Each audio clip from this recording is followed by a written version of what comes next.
kuasamu di dalamku, kasihmu kepadaku, menerima apa adanya. Dalam kelemahanku, kuasa Tuhan jadi sempurna. Ku kan selalu kembali padamu, yang ku perlu hanyalah Kau Tuhan. Cintamu membuatku mengerti siapa aku yang sebenarnya.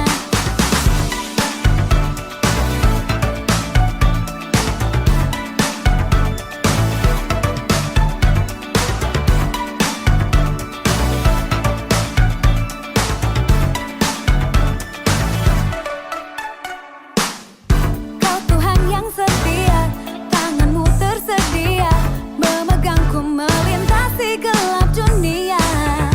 Apapun keadaan, hati dan perasaan tak membatasi kuasamu di dalamku, kasihmu kepadaku, menerima apa adanya.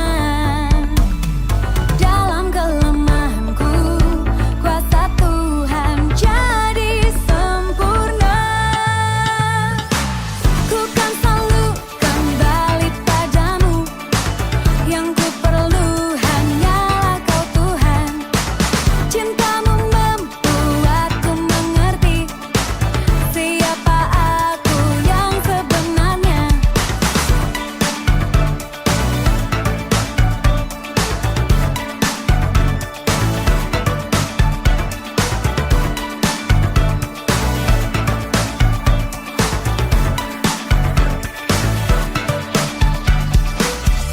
Aku kaya indahmu, karena ku cerminanmu.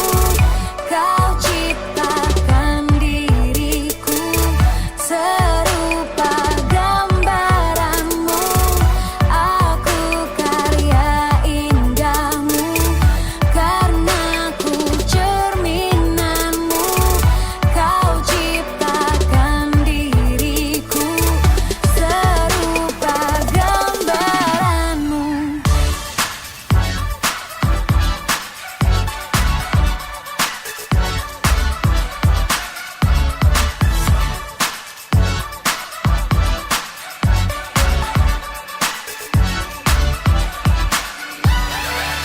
Ku kan selalu kembali padamu, yang ku perlu hanyalah Kau Tuhan.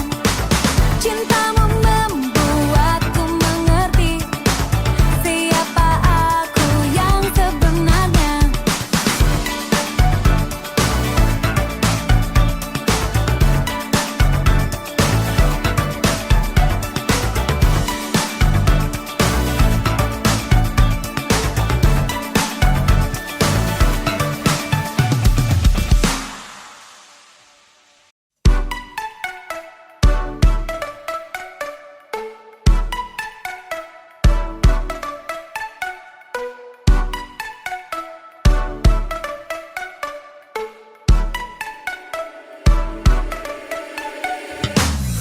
Kau Tuhan yang setia, tanganmu tersedia memegangku melintasi gelap dunia. Apapun keadaan, hati dan perasaan tak membatasi kuasamu di dalamku, kasihmu kepadaku, menerima apa adanya. Dalam kelemahanku, kuasa Tuhan jadi sempurna. Ku kan selalu kembali padamu, yang ku perlu hanyalah Kau Tuhan. Cintamu membuatku mengerti siapa aku yang sebenarnya.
Welcome to Bethlehem at Home, ibadah online GMI Bethlehem.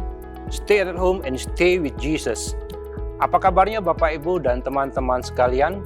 Kami berdoa dan berharap kita semua dalam keadaan baik dan sehat, berada dalam kasih karunia Tuhan yang senantiasa memelihara kehidupan kita. Dan yang terpenting, percayalah bahwa situasi apapun yang terjadi, Tuhan akan terus mengerjakan hal-hal yang baik bagi kita. Because God is good all the time. Seperti biasanya, setiap minggu ketiga bulan Juni, kita merayakan Minggu PDMI Bethlehem dan sekaligus Father's Day. Kami berdoa untuk semua kaum pria dan para ayah selalu dalam berkat dan perlindungan Tuhan. Di momen spesial ini, kami menyampaikan Happy Father's Day kepada para ayah. Mari kita menggunakan momen yang spesial ini untuk mengucapkan Happy Father's Day kepada orang-orang yang kita kasihi. Kita bersyukur untuk konferensi tahunan Konta Gereja Metodis Indonesia Wilayah 2 ke-51 yang dapat berlangsung pada hari ini. Dalam ibadah penutupan Konta GMI Wilayah 2 juga akan ditabiskan beberapa orang pendeta. Kami mengucapkan selamat kepada pendeta yang akan ditabiskan hari ini. Kiranya Tuhan terus memberkati pelayanan Bapak Ibu pendeta di GMI ini.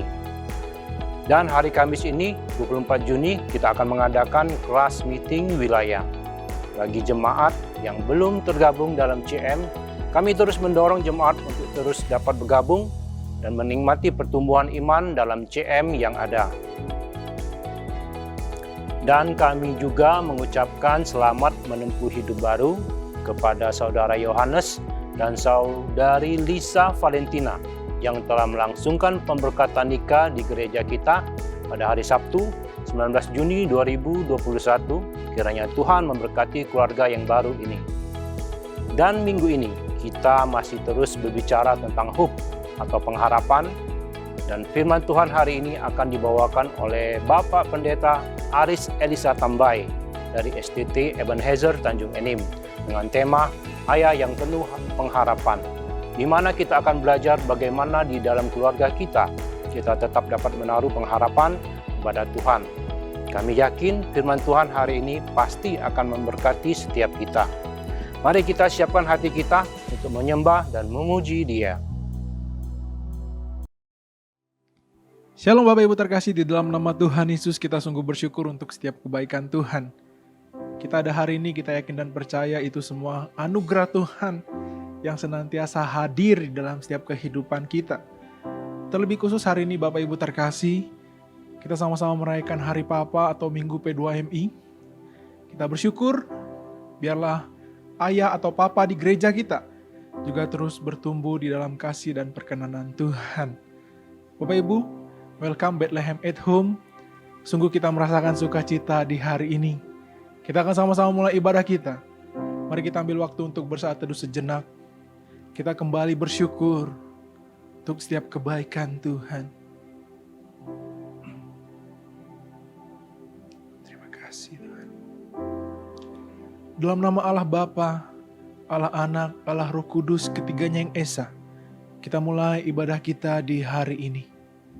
Mazmur 69 ayat 31, aku akan memuji-muji nama Allah dengan nyanyian, mengagungkan Dia dengan nyanyian syukur. Bapak Ibu terkasih, kita yakin bahwa yang terindah adalah kasih Bapa terhadap anaknya. Kasih yang sungguh luar biasa. Kasih yang hadir di dalam segala saat dan keadaan. Kasih yang menolong.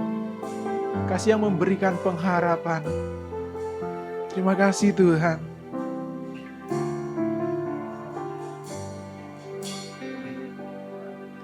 Seperti mentari yang bersinar, seperti itu kasih Bapa, seperti gelombang samudra, takkan pernah berhenti Kau mengasihiku. Seperti tingginya langit biru, demikian tinggi kasih Bapa, sedalam dalam lembah bayangan. Demikian dalam Kau tebus hidupku. Kasih-Mu Tuhan, kasih-Mu lebih dari mentari yang tak pernah berhenti memancarkan sinarnya. Cinta-Mu lebih dari samudra, tenggelam di dalam kesetiaan-Mu Tuhan.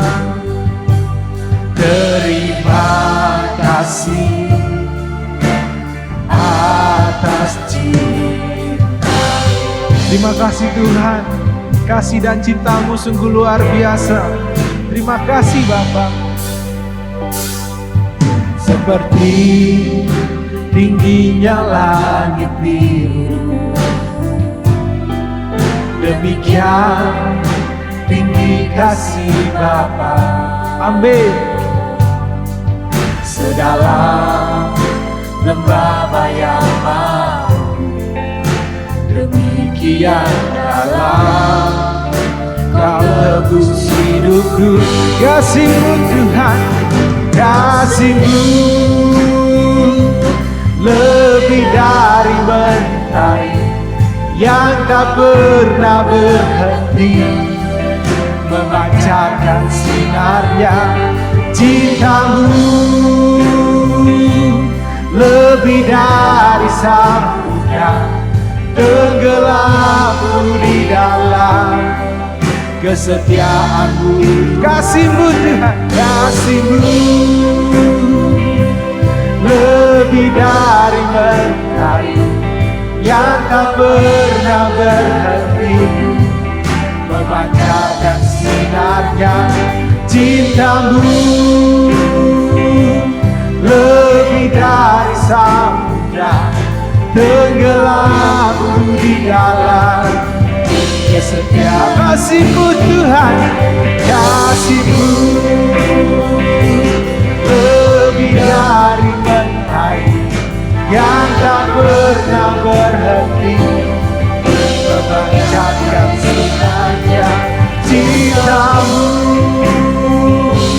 lebih dari samudra, tenggelam di dalam kesetiaan-Mu Tuhan.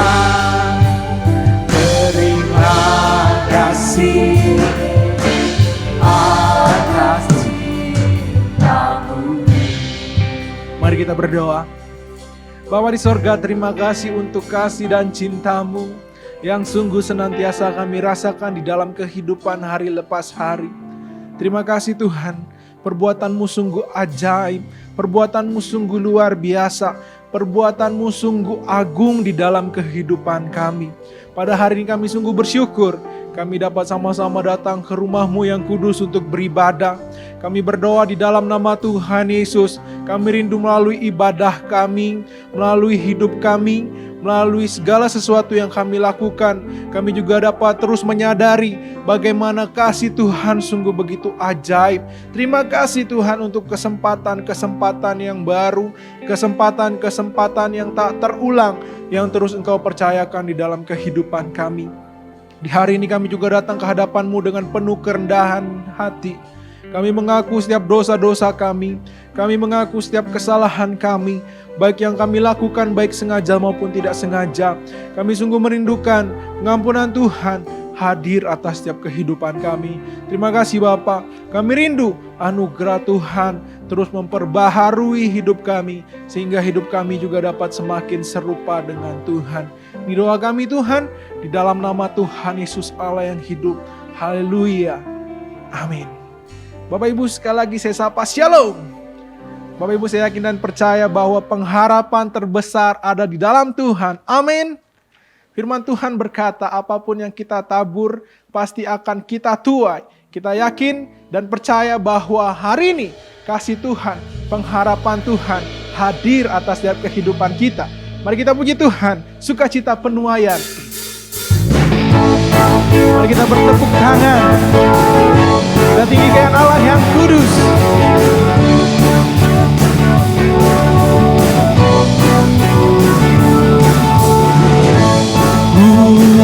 La la la, la la la, la la la. Ketika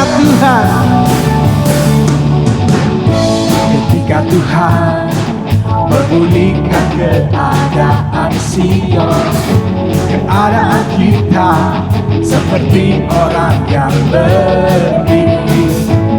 Waktu itu mulut kita penuh dengan tawa, lidah kita dengan sorak-sorai. Yang menabur dengan mencucurkan air mata pasti akan menuai dengan bersorak-sorai. Yang berjalan menangis sambil menabur benih pasti pulang membawa berkasnya. La la la, la la la, la la. Sekali katakan, ketika Tuhan memulihkan keadaan Sion, keadaan kita seperti orang yang waktu itu mulut kita penuh dengan tawa, dan lidah kita dengan sorak yang menabur dengan mencucurkan air mata pasti akan menuai dengan sorak-sorai. Yang berjalan menangis sambil menabur benih pasti pulang membawa berkasnya. Yang menabur dengan mencucurkan air mata pasti akan menuai dengan bersorak-sorai. Amin.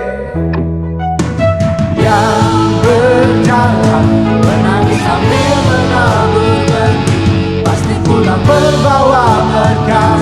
Sekali lagi katakan, yang menabur dengan mencucurkan air mata pasti akan menuai dengan sorak-sorai. Yang berjalan menangis sambil menabur benih pasti pulang membawa berkasnya. La la la, la la la, la la la.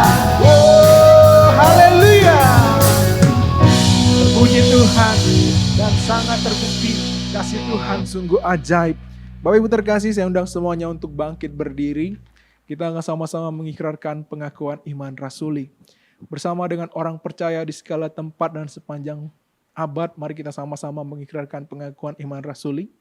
Aku percaya kepada Allah, Bapa yang Maha Kuasa, Khalik langit dan bumi, dan kepada Yesus Kristus anaknya yang tunggal Tuhan kita, yang dikandung daripada Roh Kudus, lahir dari anak darah Maria, yang menderita sengsara di bawah pemerintahan Pontius Pilatus, disalibkan, mati dan dikuburkan, turun ke dalam kerajaan maut, pada hari yang ketiga, bangkit pula dari antara orang mati, naik ke sorga, duduk di sebelah kanan Allah, Bapa yang Maha Kuasa, dan dari sana ia akan datang untuk menghakimi orang yang hidup dan yang mati. Aku percaya pada Roh Kudus, gereja yang kudus dan am, persekutuan orang kudus, pengampunan dosa, kebangkitan tubuh, dan hidup yang kekal. Amin. Bapak Ibu, saya persilakan untuk duduk kembali. Bapak Ibu, kita akan sama-sama menyembah Tuhan. Kita sama-sama tinggikan Dia yang kudus. Terima kasih Tuhan.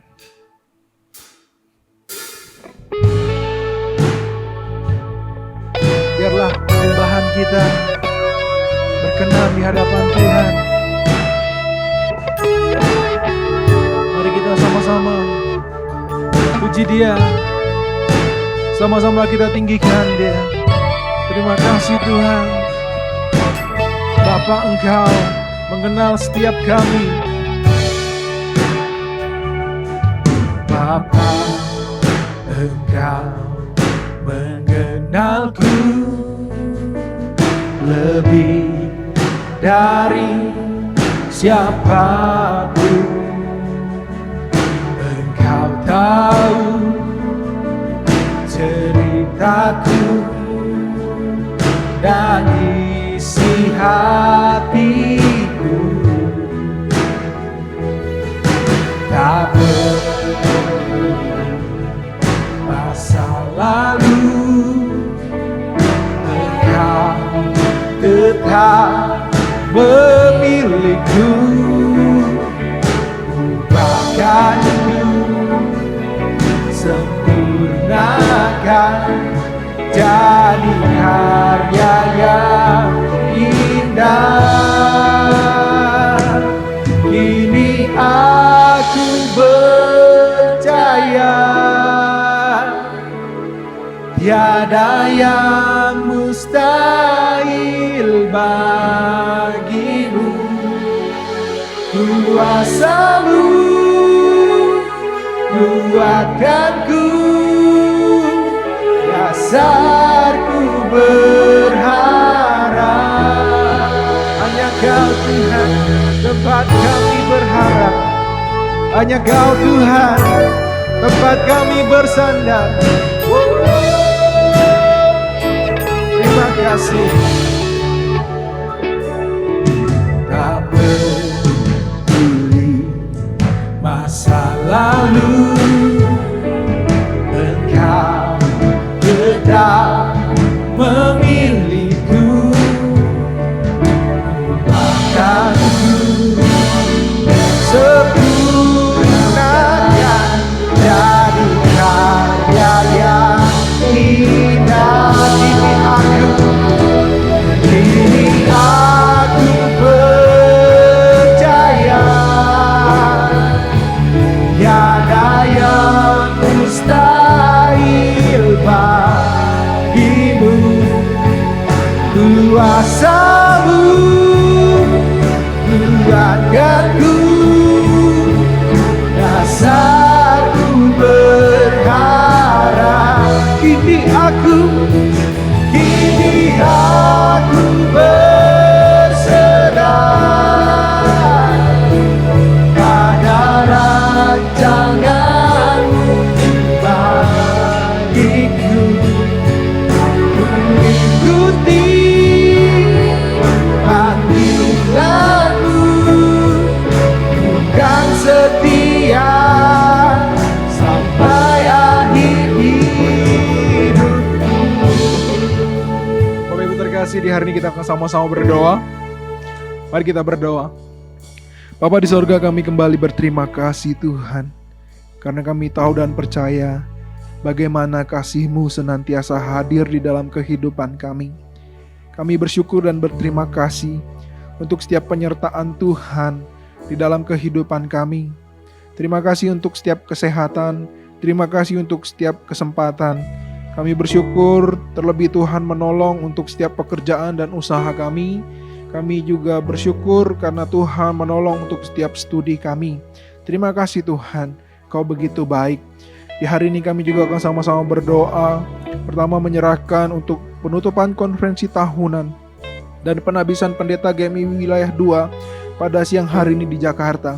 Kami berdoa di dalam nama Tuhan Yesus, kiranya Tuhan juga menolong untuk konferensi tahunan ini semuanya dapat berjalan dengan baik. Terima kasih Bapak karena Tuhan telah menyertai selama 3 hari ini. Kami juga berdoa menyerahkan untuk pemulihan jemaat yang mengalami pengapuran dan saraf terjepit. Kami sungguh sama-sama berdoa di dalam nama Tuhan Yesus. Kami sungguh menantikan pertolongan Tuhan untuk setiap jemaat kami yang sedang mengalami sakit.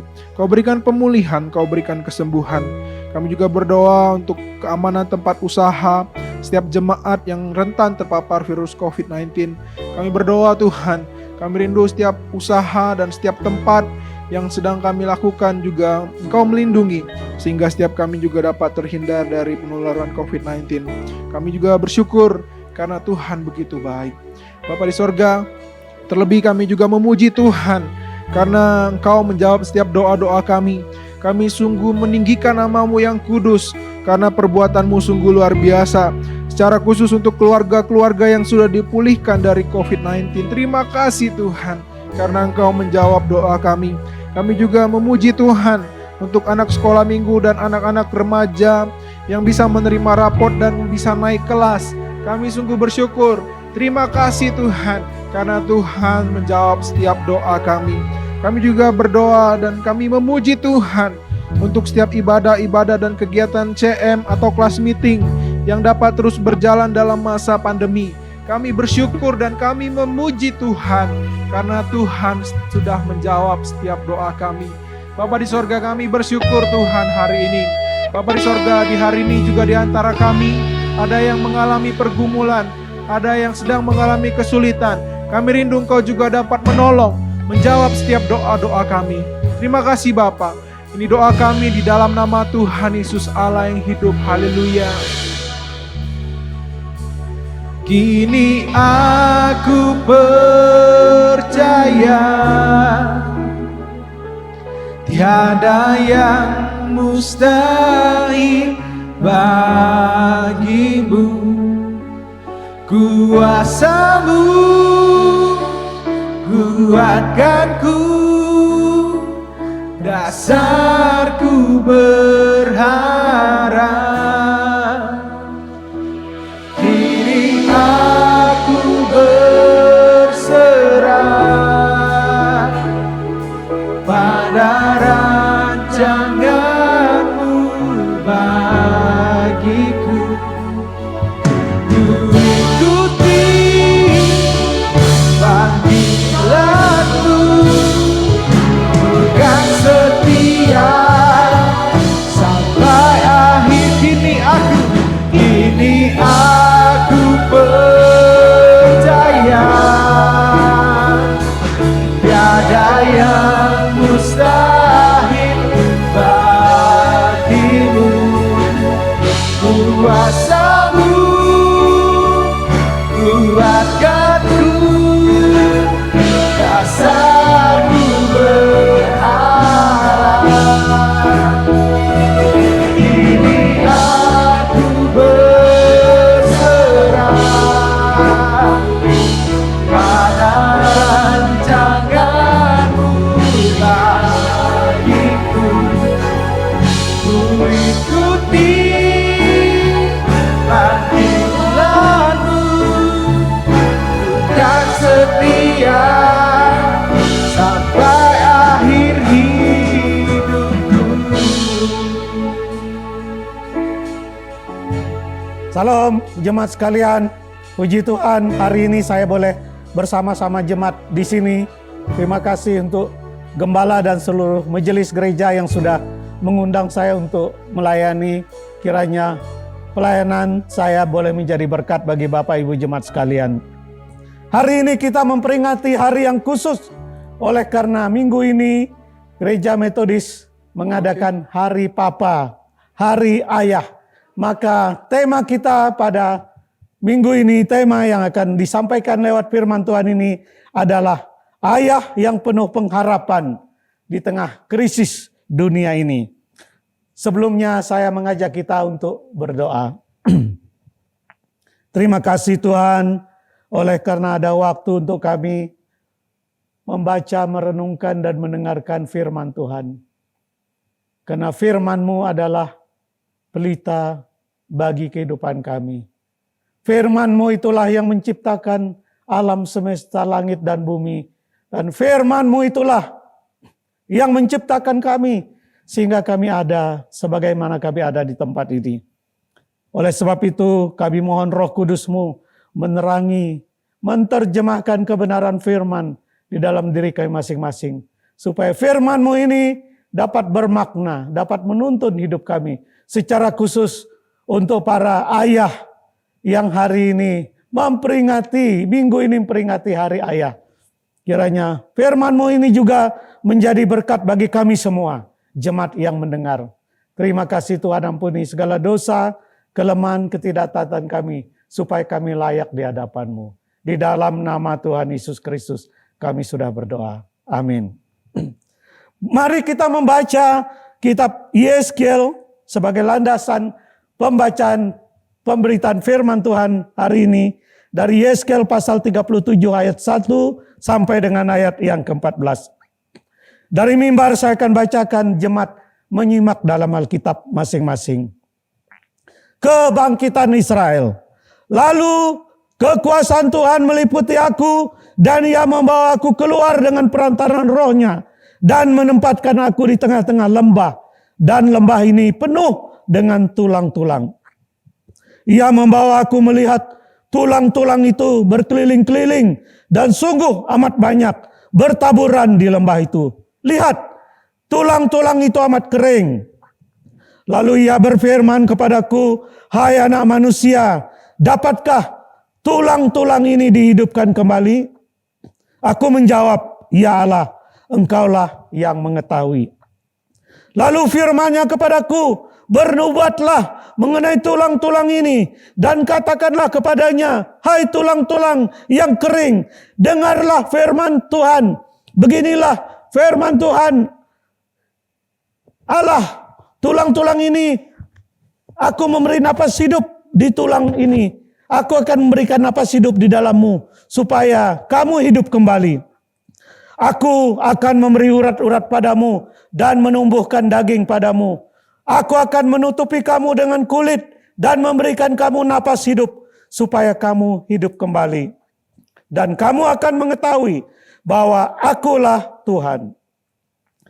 Lalu aku bernubuat seperti diperintahkan kepadaku. Dan segera sesudah aku bernubuat, kedengarlah suara, sungguh suatu suara berderak-derak dan tulang-tulang itu bertemu satu sama lain. Sedang aku mengamat-amatinya, lihat, urat-urat dan daging tumbuh padanya. Kemudian kulit menutupinya, tetapi mereka belum bernapas. Maka firman-Nya kepadaku, bernubuatlah kepada napas hidup itu. Bernubuatlah, hai anak manusia, dan katakanlah kepada napas hidup itu, beginilah firman Allah, hai napas hidup, datanglah dari keempat penjuru angin, dan berhembuslah ke dalam orang-orang yang terbunuh ini, supaya mereka hidup kembali. Lalu aku bernubuat seperti yang diperintahkannya kepadaku, dan napas hidup itu masuk di dalam mereka, sehingga mereka hidup kembali. Mereka menjejakkan kakinya, suatu tentara yang sangat besar. Firman-Nya kepadaku, hai anak manusia, tulang-tulang ini adalah seluruh kaum Israel. Sungguh mereka sendiri mengatakannya, tulang-tulang kami sudah menjadi kering dan pengharapan kami sudah lenyap. Kami sudah hilang. Oleh sebab itu bernubuatlah dan katakanlah kepada mereka, beginilah firman Tuhan Allah, sungguh aku membuka kubur-kuburmu dan membangkitkan kamu, hai umatku, dari dalamnya, dan aku akan membawa kamu ke tanah Israel. Dan kamu akan mengetahui bahwa akulah Tuhan pada saat aku membuka kubur-kuburmu dan membangkitkan kamu, hai umatku, dari dalamnya. Aku akan memberikan rohku ke dalammu sehingga kamu hidup kembali, dan aku akan membiarkan kamu tinggal di tanahmu, dan kamu akan mengetahui bahwa aku Tuhan yang mengatakannya dan membuatnya. Demikian firman Tuhan. Di bawah tema ayah yang penuh pengharapan, kita akan merenungkan bagaimana sikap seorang ayah, seorang imam, seorang yang menuntun satu keluarga untuk hidup, untuk beribadah di hadapan Allah, dan seorang yang bertanggung jawab masa depan keluarga dan masa depan anak-anaknya. Jemaat yang saya kasih dalam Tuhan Yesus Kristus, pada tahun era 80-an ada film yang sangat terkenal pada waktu itu dan mendapati banyak penghargaan Piala Citra, baik filmnya sendiri maupun bintang film yang membintanginya. Film itu mengisahkan tentang seorang wanita, seorang gadis yang berpacaran dengan seorang pemuda dan mereka mau menikah. Tetapi kemudian pemuda ini mengkhianati cinta sang gadis. Sampai sang gadis putus asa, stres, dan mau bunuh diri. Tetapi puji Tuhan, oleh karena ada seorang pemuda lain, kemudian menolong si wanita ini, yang sungguh-sungguh mencintainya. Kemudian mereka menikah, dan mereka hidup bahagia sebagai keluarga. Film itu diberi judul, Badai Pasti Berlalu. Bapak Ibu sekalian, badai kehidupan sedang melanda dunia ini dengan bermacam-macam bentuk dan cara. Ada badai ekonomi yang sedang melanda kehidupan oleh karena pandemi COVID-19. Di mana-mana orang mengeluh oleh karena keadaan ekonomi sangat memprihatinkan. Ada namanya badai kehidupan sosial, di mana sekarang orang sulit bersosialisasi satu dengan yang lain. Oleh karena dibatasi, tidak boleh bertemu, tidak boleh berkumpul, tidak boleh silaturahmi, dan lain sebagainya. Ini juga merupakan badai yang sedang terjadi di dunia, khususnya di negara kita. Ada juga badai politik keamanan. Tetapi badai yang paling mengerikan yang sedang terjadi dalam kehidupan kita itulah badai COVID-19. Yang telah mencerai-beraikan, memisahkan hubungan sosial. Yang telah merusak tatanan ekonomi dan merusak kehidupan masyarakat. Dan sangat menakutkan. Dulu mall adalah tempat yang paling menyenangkan. Dulu gereja adalah tempat yang menyenangkan. Dulu pasar-pasar adalah tempat menyenangkan. Tapi sekarang menjadi tempat-tempat yang menakutkan. Oleh karena apa? Oleh karena di sana ada bunyi kematian.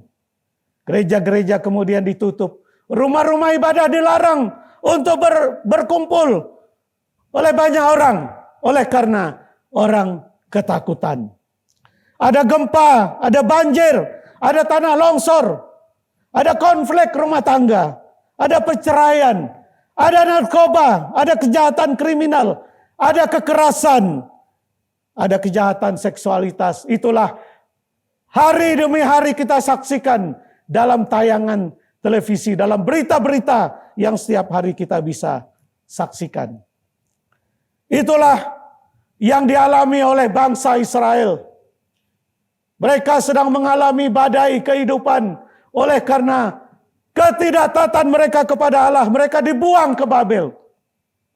Di sana mereka mengalami penindasan. Di sana mereka mengalami kemiskinan.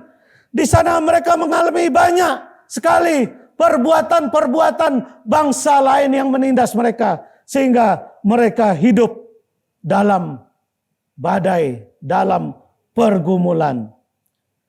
Mereka mengalami keadaan yang sangat buruk.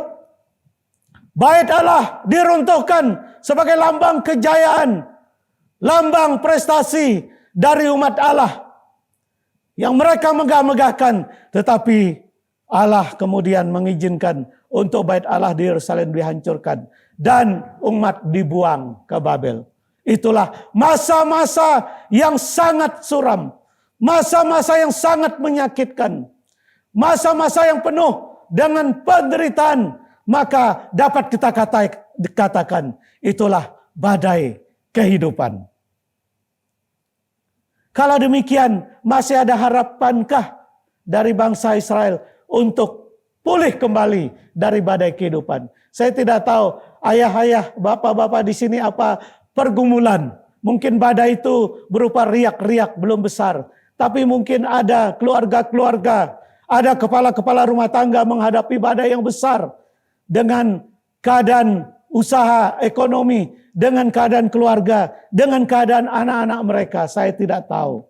Tapi bangsa Israel dalam keadaan demikian, mereka masih punya pengharapan oleh karena mereka umat Allah yang hidup dalam pemeliharaan Allah.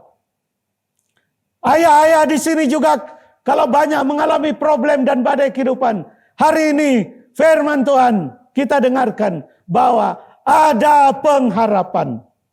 Oleh sebab itu, ayah-ayah di sini harus memiliki pengharapan untuk melihat masa depan yang akan Tuhan pulihkan dari berbagai macam pergumulan dan berbagai macam kesulitan yang kita hadapi. Dunia tidak pernah memberikan pengharapan. Jangan kita bersandar pada dunia, tapi hanya Tuhan yang bisa memberikan pengharapan dalam kehidupan dunia, dalam kehidupan kita. Dunia tidak pernah memberikan harapan yang kekal, harapan yang pasti, tetapi di dalam Tuhan ada harapan yang pasti. Bangsa Israel kemudian dipulihkan. Oleh sebab itu melalui teks firman Tuhan ini kita akan melihat ada 3 alasan mengapa di dalam Tuhan seorang ayah harus memiliki pengharapan dalam kehidupannya. Alasan pertama, mengapa seorang ayah harus memiliki pengharapan? Oleh karena Allah mengetahui keadaan umatnya. Maka Nabi Yeskel dibawa oleh Allah untuk melihat keadaan bangsa Israel yang berada dalam lembah. Kemudian Allah menunjukkan kepada Yeskel, kamu lihat keadaan umat Israel. Mereka menjadi seperti tulang-tulang kering. Mereka sudah mati. Secara fisik mereka hidup, tetapi secara rohani mereka sudah mati. Maka Allah katakan, lihat Yeskel, ini tulang-tulang kering. Maka Allah bertanya kepada Yeskel, apakah tulang-tulang kering ini masih bisa hidup kembali? Maka Yeskel katakan kepada Tuhan, Tuhan, Engkau yang mengetahuinya. Tuhan yang Maha Tahu. Tuhan tahu keadaan bangsa Israel. Tuhan tahu keadaan umatnya. Tuhan juga tahu keadaan kita masing-masing. Oleh karena kita adalah anak-anak Tuhan yang selalu dipelihara, selalu dilihat, selalu diamat-amati, selalu dijaga, dilindungi seperti Tuhan menjaga biji matanya sendiri. Dan apakah kita dalam kesulitan? Apakah kita dalam pergumulan? Apakah kita dalam kesenangan? Tuhan tahu apa yang terjadi dalam kehidupan kita. Pada suatu hari dalam Yohanes pasal 21, murid-murid Tuhan Yesus mencoba untuk kembali ke profesi mereka lama, itu menangkap ikan di bawah komando seorang bernama Petrus. Kemudian mereka pergi ke danau untuk menangkap ikan. Kemudian semalaman mereka menangkap ikan, mereka tidak memperoleh apa-apa. Dan mereka putus asa, mereka kehilangan pengharapan, mereka kecewa. Pagi-pagi mereka tidak menangkap satu ekor ikan pun. Tetapi kemudian Yesus hadir. Yesus hadir di tengah kehidupan mereka, memberikan pengharapan yang baru. Maka Yesus berkata kepada murid-muridnya, apakah kamu mempunyai lauk pauk? Maka muridnya berkata, tidak ada Tuhan. Yesus tahu keadaan murid-murid dalam keadaan putus asa, kecewa, dan mereka tidak punya harapan lagi. Tetapi Yesus berkata, tebarkan jalamu di sebelah kanan. Maka Petrus dan kawan-kawan menebarkan jala mereka di sebelah kanan perahu. Dan dikatakan mereka tidak dapat menarik begitu banyak ikan yang mereka dapat. Kehadiran Yesus telah merubah keadaan dari keputusasaan, dari kekecewaan, dari tidak ada pengharapan, merubah keadaan. Murid-murid kemudian diberkati oleh kehadiran Yesus. Maka kalau kita berharap kepada Allah, kita tidak pernah dikecewakan oleh Tuhan.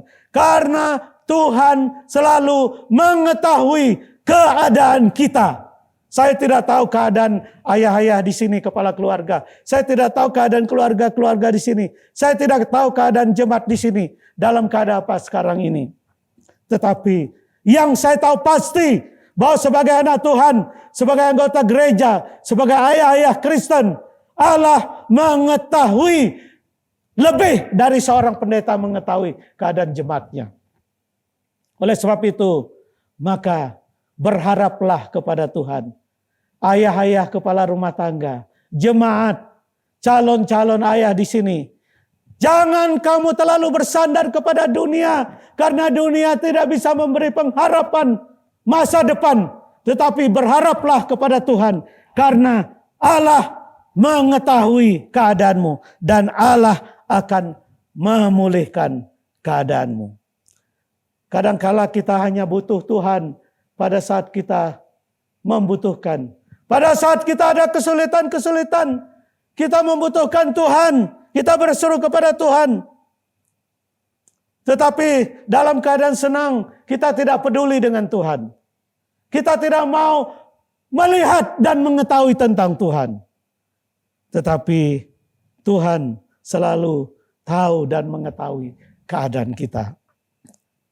Gereja bukan menjadi sesuatu yang utama, yang prioritas.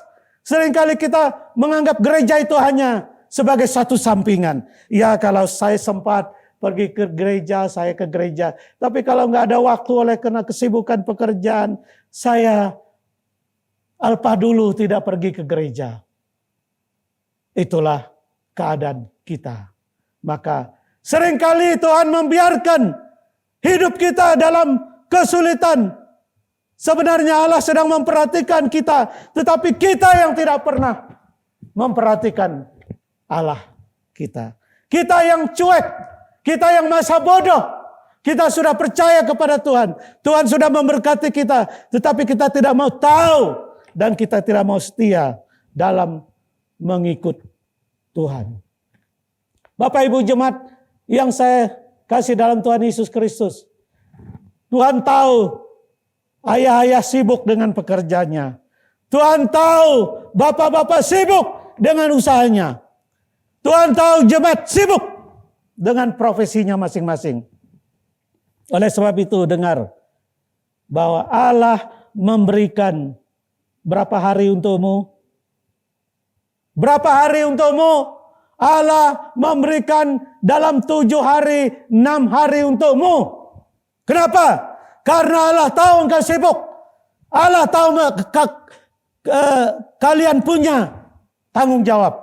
Allah tahu bahwa tiap hari waktu dan hidupmu habis untuk pekerjaanmu. Maka dari 7 hari Allah memberikan 6 hari untukmu. Untuk Allah hanya 1 hari. Maka Allah lebih dari adil. Oleh karena Allah tahu keadaan manusia, tahu keadaan kita, maka Dia berikan 6 hari. Tetapi sayangnya 6 hari masih kita korupsi hari yang ke-7. Kita menggunakan hari yang ke-7 untuk kehidupan kita, bukan untuk Allah. Kadangkala hari ke-7 kita pergi menggunakan waktu untuk menghadap Allah. Terus kita menawar lagi. Pak Pendeta kalau bisa jangan panjang-panjang ya. Cukup 1,5 jam saja ibadahnya. Sudah dikasih 6 hari. Hanya 1 hari untuk Tuhan. Masih juga kita mengkorupsi 1 hari, hari Tuhan itu untuk diri kita sendiri. Allah mengetahui keadaan kita. Allah mengetahui siapakah kita. Maka kalau kita ingin dipulihkan oleh Tuhan, ada pengharapan. Seperti umat Israel mengalami pemulihan Tuhan. Yang kedua, Tuhan mampu memulihkan bapak-bapak, seorang ayah. Tuhan mampu memulihkan calon bapak-bapak. Tuhan mampu memulihkan ibu dan jemaat sekalian. Tuhan mampu memulihkan pemuda-pemudi yang adalah generasi pengharapan gereja di masa yang akan datang. Yang kedua, oleh karena Allah berdaulat atas umatnya.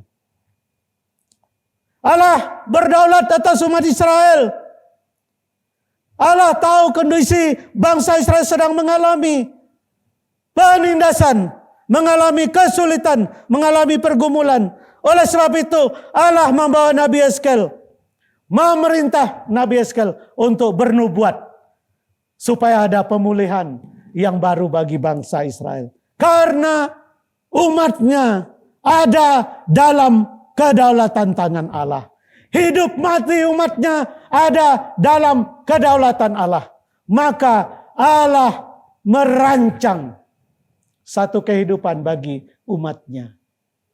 Allah merancang satu kehidupan, satu masa depan dari kehidupan kita semua. Allah memiliki rancangan bagi keluarga-keluarga Kristen. Allah memiliki rancangan bagi bapak-bapak sebagai imam dan kepala keluarga. Karena Allah berdaulat atas kehidupan kita. Maka Allah katakan, Yeskel, bernubuatlah supaya tulang-tulang itu bisa hidup kembali. Rancangan Allah tidak pernah merupakan satu rancangan yang buruk. Rancangan Allah tidak pernah merancang satu keadaan yang buruk dalam kehidupan kita. Rancangan Allah selalu membawa kebaikan. Kalaupun Allah menghukum bangsa Israel, Allah sedang merancang satu masa depan. Oleh karena Allah ingin membawa bangsa Israel untuk kembali menikmati tanah perjanjian. Kembali ke Yerusalem, membangun satu kehidupan yang baru. Itulah rancangan Allah. Allah sudah merancang kehidupan kita masing-masing. Tetapi seringkali kita tidak hidup dalam rancangan Allah. Allah berdaulat atas hidup mati kita masing-masing. Oleh sebab itu Paulus katakan, kalau aku masih diizinkan hidup, itu adalah anugerah supaya aku dapat melayani. Tapi kalau aku pun diizinkan Tuhan untuk mati, itu adalah keuntungan. Itu kalimat yang merupakan kalimat menunjukkan bahwa Allah berdaulat dalam kehidupan kita. Untung, rugi, baik, tidak baik, hidup, mati, orang yang percaya kepada Tuhan ada dalam rancangan Allah. Seringkali kita katakan bahwa kehidupan itu adalah rezeki. Kehidupan itu adalah hoki. Tetapi kematian itu adalah kemalangan. Kematian itu adalah sial. Oleh sebab itu orang mencoba berbagai macam cara supaya tidak akan mengalami kematian dalam kehidupannya. Tetapi dengar jemaat sekalian, bahwa hidupmu ada dalam kedaulatan Allah. Satu saat Allah mengizinkan engkau kaya, engkau senang. Satu saat Allah mengizinkan engkau susah, engkau menderita. Itu adalah bagian dari kedaulatan Allah untuk mendidik seperti Allah mendidik bangsa Israel. Oleh sebab itu jangan hanya berani dengan kehidupan. Jangan hanya mencari sibuk dengan dunia ini untuk kita mempersiapkan masa depan kehidupan. Tetapi kita tidak pernah memikirkan tentang masa depan kita. Kapan kita dipanggil Tuhan. Beberapa waktu yang lalu saya mengalami sakit yang serius. Hampir 2 bulan saya masuk rumah sakit. Dan dokter katakan, Bapak ada masalah di empedu. Mungkin ini akan menjadi batu empedu. Sudah ada kantong berisi pasir dan itu akan menjadi batu. Harus dioperasi, oke. Saya persiapan operasi.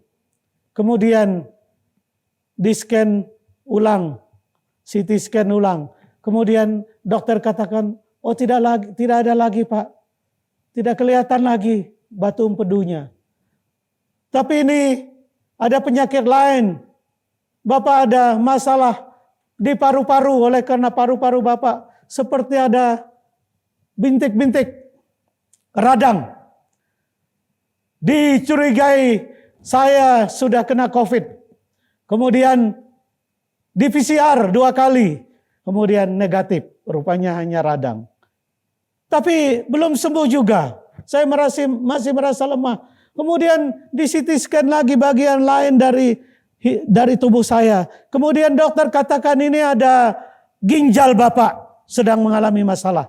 Nanti kami khusus untuk CT scan di bagian ginjal. Kemudian di CT scan bagian ginjal kelihatan ada 2 biji batu.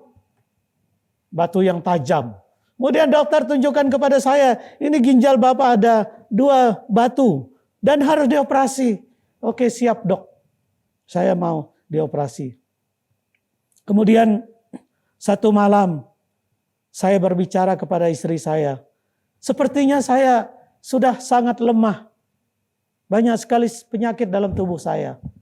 Sepertinya saya sudah siap untuk dipanggil Tuhan. Tetapi istri saya bilang, kami belum siap Pak. Anak-anak belum siap. Kalau bisa jangan dulu Bapak dipanggil Tuhan karena kami belum siap. Malamnya saya berdoa kepada Tuhan. Tuhan, sebenarnya saya sudah siap 100%, 1000% untuk menghadap Tuhan. Tetapi masalahnya istri saya, anak-anak saya belum siap. Bagaimana Tuhan? Maka besok saya CT scan lagi bagian ginjal dalam persiapan operasi. Dan dokter katakan, Pak, nggak ada lagi batunya Pak. Hanya ginjal Bapak tinggal mengalami pembengkakan. Tapi batunya sudah hilang. Dan saya yakin dan percaya bahwa Allah memiliki kedaulatan dalam hidup saya. Meskipun secara manusia saya sudah mengeluh dan saya minta Tuhan panggil saya. Tetapi istri anak saya berdoa kepada Tuhan dan Tuhan berdaulat atas hidup saya. Batu empedu, paru-paru, batu ginjal semua hilang oleh karena mujizat Allah.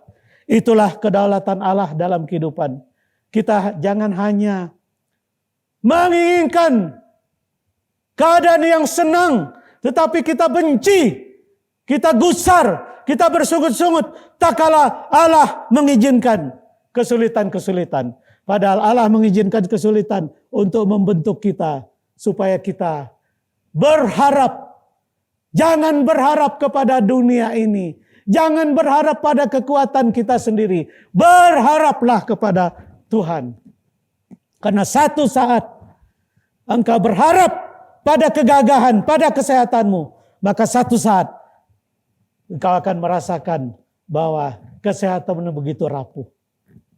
Engkau berharap kepada hartamu, kepada uangmu, satu saat Allah berkata tidak berguna lagi. Kau berharap pada kekuasaan, maka satu saat engkau akan kecewa. Maka kedaulatan Allah, dalam kedaulatan Allah, kita harus berharap kepada Tuhan. Ada seorang ibu pergi dari Surabaya menuju Jayapura naik kapal laut. Di tengah perjalanan, kapal itu diombang-ambingkan oleh ombak yang besar. Kemudian ada sedikit badai. Kemudian orang semua berteriak sesuai dengan agamanya masing-masing. Kemudian ibu ini, dia tidak panik seperti kebanyakan penumpang. Dia hanya menyanyi memuji nama Tuhan. Dia mengangkat tangan, dia menyanyi dengan wajah yang berseri, dengan wajah yang senyum. Tidak ada ketakutan. Lalu kemudian akhirnya badai itu reda. Dan orang bertanya kepada ibu ini, Bu, kenapa ibu tadi dalam ketakutan semua penumpang, ibu bisa tersenyum, bahkan ibu bisa menyanyi. Lalu ibu itu katakan, ini rahasianya. Saya sudah tahu bahwa Allah berdaulat atas hidup saya. Kalau angin ini reda, kapal ini selamat, saya akan bertemu dengan anak saya di Jayapura. Tetapi sekalipun kapal ini diizinkan Tuhan untuk tenggelam, Saya sudah memiliki kepastian selamatan. Dan saya bertemu dengan almarhum suami saya yang sekarang sudah berada di surga. Dua-duanya untuk saya tidak ada masalah.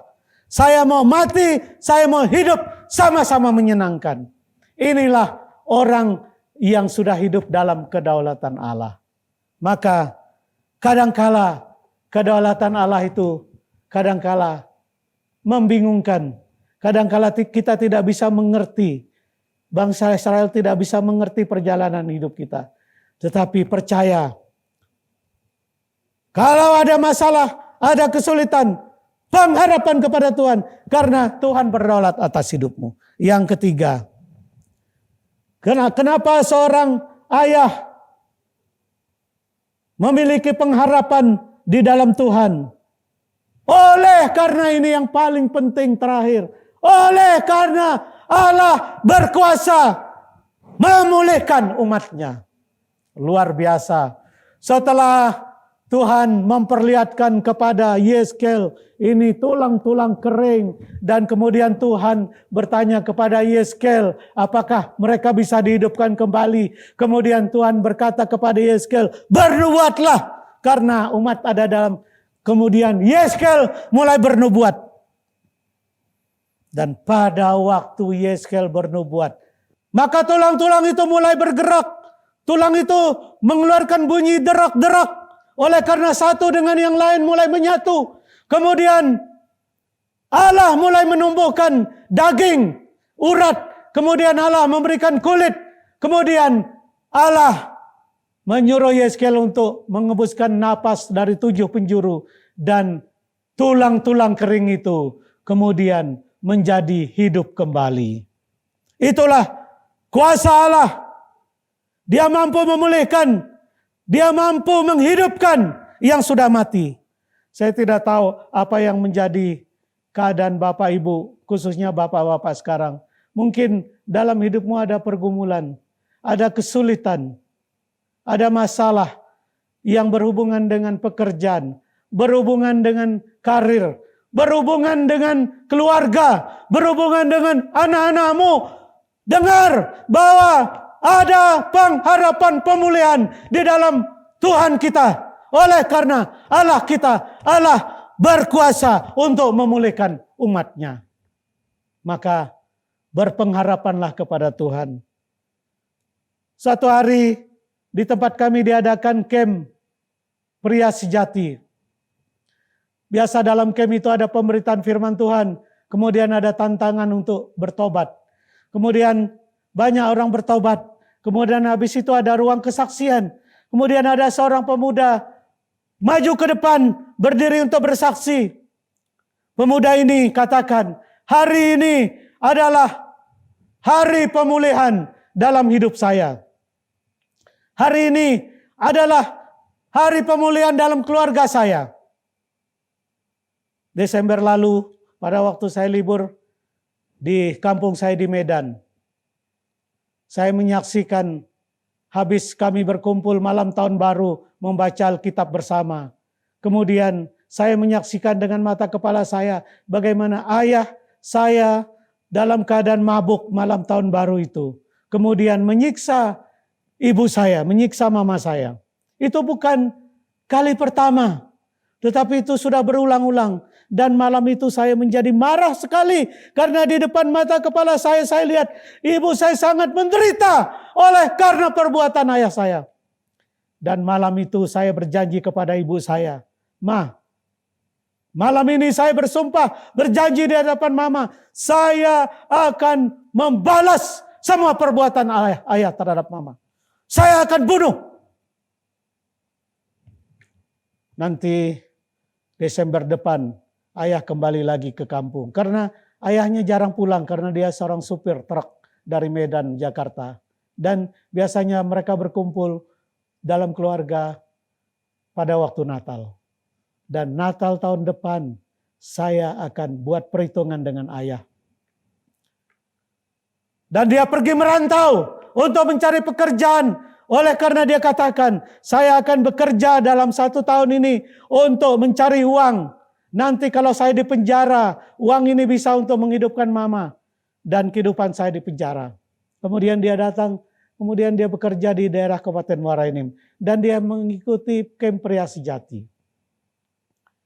Dan beberapa bulan pada waktu itu, kalau tidak salah bulan Oktober atau akhir Oktober atau bulan awal November mengadakan camp itu. Dan dia katakan, 1 bulan lagi saya akan melakukan sumpah saya di hadapan Mama. Dia sudah siapkan pisau. Dan dia sudah mempersiapkan semuanya. Malam tahun baru tahun itu dia akan membunuh ayahnya. Dia akan tusuk ayahnya. Tetapi sebulan sebelum itu dilaksanakan, dia ikut Pria Sejati.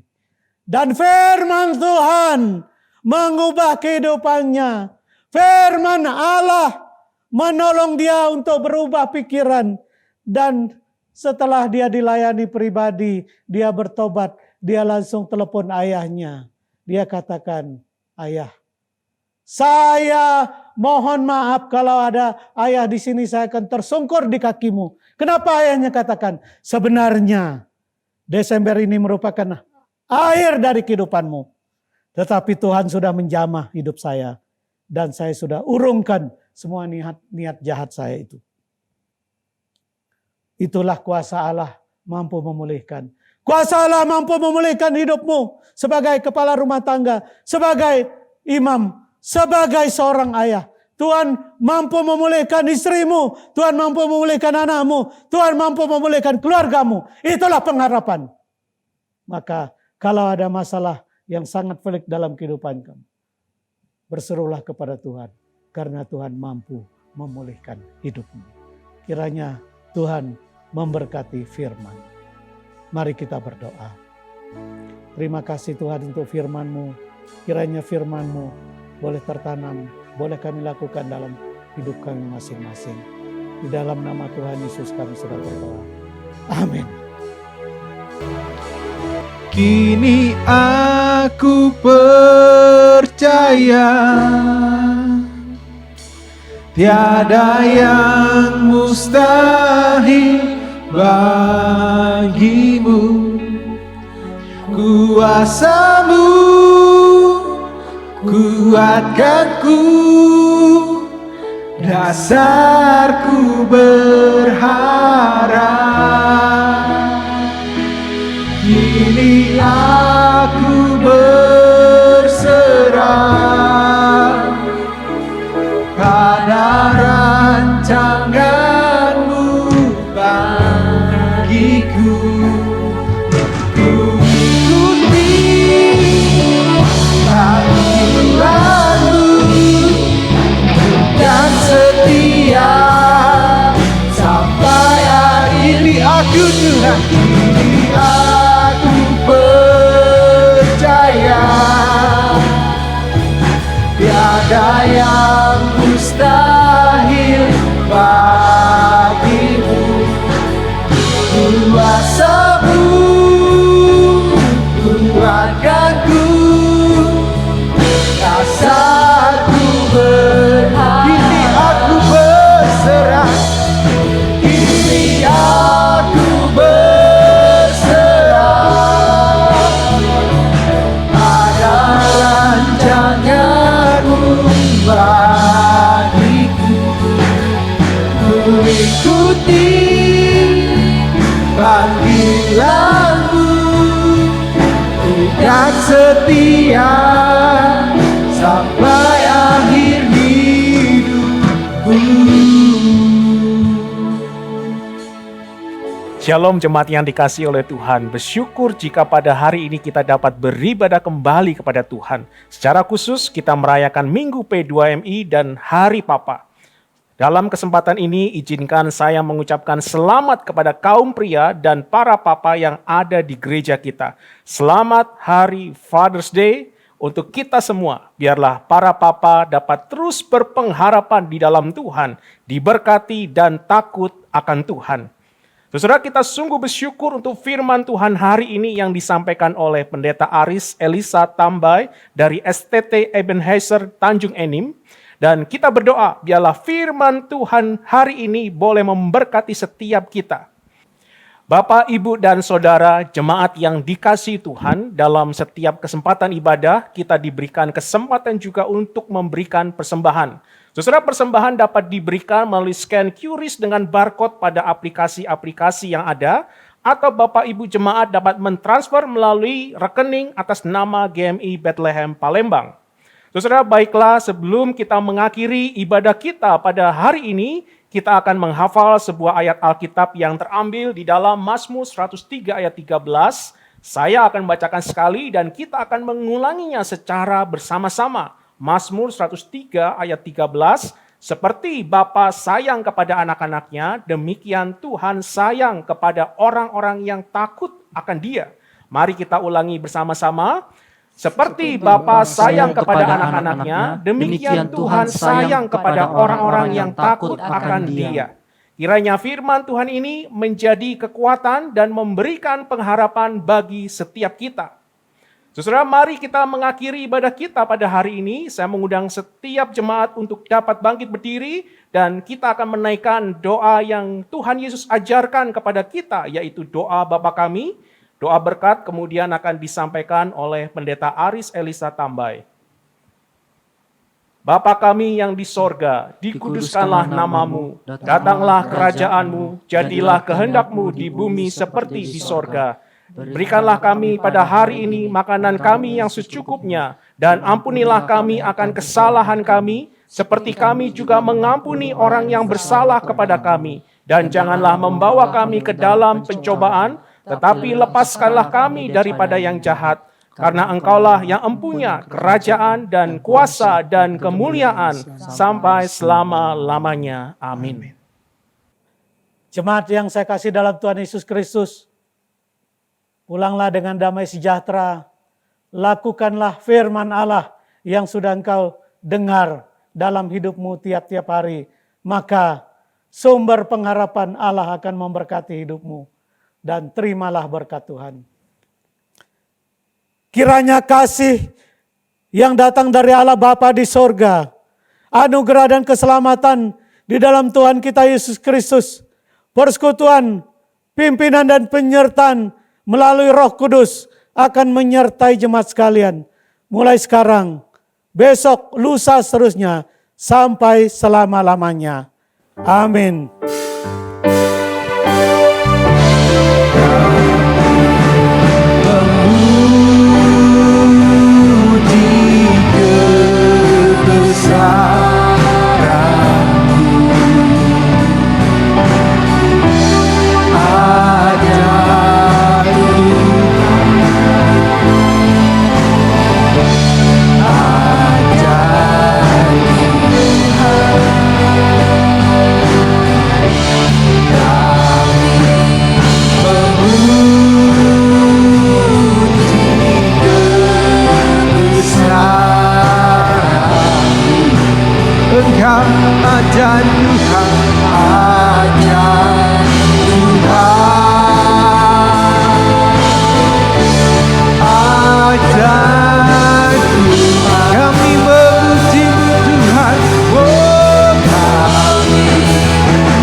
Demikianlah ibadah Minggu P2MI dan Hari Papa kita pada hari ini. Saya berharap kita semua dalam perlindungan dan berkat Tuhan. Silakan duduk, silakan mengambil saat teduh. Tuhan Yesus memberkati. Shalom Bapak Ibu yang terkasih dalam Tuhan Yesus Kristus.